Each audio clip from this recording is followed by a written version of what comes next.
రాజకీయ పదవులు అనిపిస్తున్నారు. ఇంకా 129 కులాలు, ఇంకా రాజకీయ ఒక గ్రామ సర్పంచ్ కూడా, ఒక వార్డు మెంబర్ కూడా అవ్వలేని పరిస్థితుల్లో ఉన్నారు. అటువంటి తరుణంలో మరి కాపుల్ని బీసీలు చేరుస్తారని మరి వాగ్దానం ఇచ్చిన చంద్రబాబు నాయుడు గారికి తీవ్రంగా బుద్ధి చెప్పే పరిస్థితి ఉంటుంది. నిజంగా కానీ కాపులు కానీ బీసీలో చేరిస్తే మరి ఈవేళ బీసీలు అందరూ అన్ని రకాలుగా మరి ఇబ్బంది పడతారు. అంతేకాకుండా మరి రాజకీయంగా, అలాగే విద్యాపరంగా, అలాగే అన్ని రకాలుగా సామాజిక పరంగా కూడా బీసీలు ఇబ్బంది పడే పరిస్థితి ఉంటుంది. ఇది కానీ విరమించుకోండి చంద్రబాబు నాయుడు గారి ప్రభుత్వం వెంటనే విరమించుకోవాలి.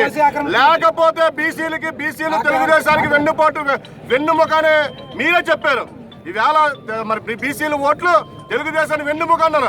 ఆ వెన్నుముక లేకపోతే నీ పరిస్థితి ఏమవుతుందనేది మరి బీసీలు తీవ్రంగా పరిగణలోకి తీసుకొని ప్రభుత్వాలు కూలిపోయే పరిస్థితి వస్తుందని ఈ బీసీ సంఘాల తరఫున, అన్ని బీసీ సంఘాల తరఫున చంద్రబాబు నాయుడు గారికి హెచ్చరిస్తున్నాం.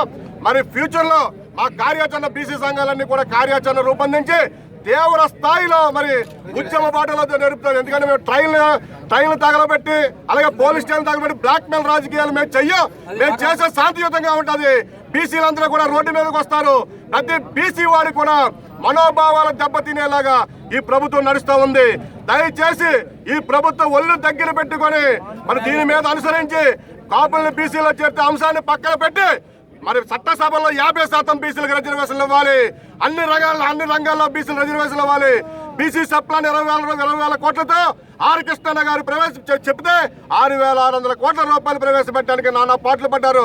వెంటనే ఈవేళ 20 కోట్ల రూపాయల సప్లాన్ కూడా మరి ప్రవేశపెట్టి బీసీలు ఆదుకోండి. లేకపోతే ఖబర్దార్ చంద్రబాబు నాయుడు ముందు కార్యక్రమాలు చాలా